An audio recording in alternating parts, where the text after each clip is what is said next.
What it do, bruh? Talk of the town, Nintendo, Doc Trey, still holding it down, still make the best games, and you know this, bro. It's the truth. If you don't like it, you can have that seatbelt. So the Nintendo Switch 2 is going to change game development forever. And so we've known for the last few years that the next Nintendo Switch system, the Nintendo Switch 2, was going to utilize a version of DLSS, thanks in part to yours truly. And we know that the Switch 2 is going to be able to punch way above its weight due to this feature. But what a lot of people don't realize is just how much the Switch 2 is about to change the game. Like, game development on consoles will never be the same after the Nintendo Switch 2. Now, DLSS exists on the PC.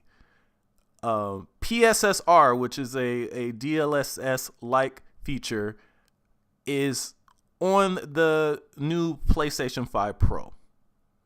But for the first time, games will actually be developed around DLSS, with DLSS in mind, from the ground up, customized for console.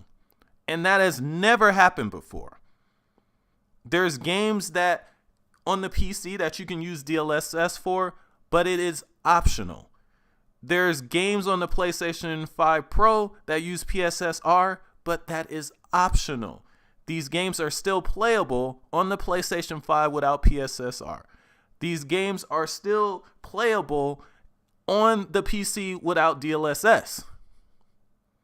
But with the Switch 2, these games are going to be developed from the ground up around DLSS, and more than likely won't even be playable without DLSS, because they're going to be designed around that from the get-go.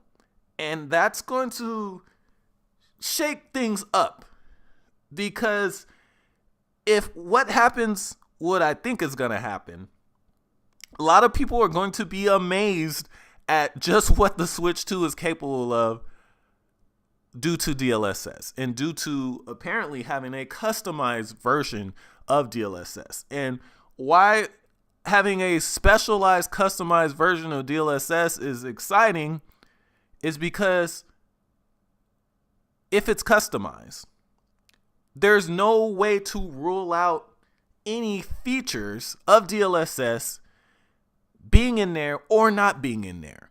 If DLSS is a customized version that NVIDIA made specifically for Nintendo Switch 2, it doesn't matter if there's a DLSS 3, 3.5, or 4. If the DLSS version of the Switch 2 is completely custom, it could have any of those features that those versions have, or even technically features that they don't have, because it is a highly customized version exclusive to Nintendo Switch 2. And that I find really exciting.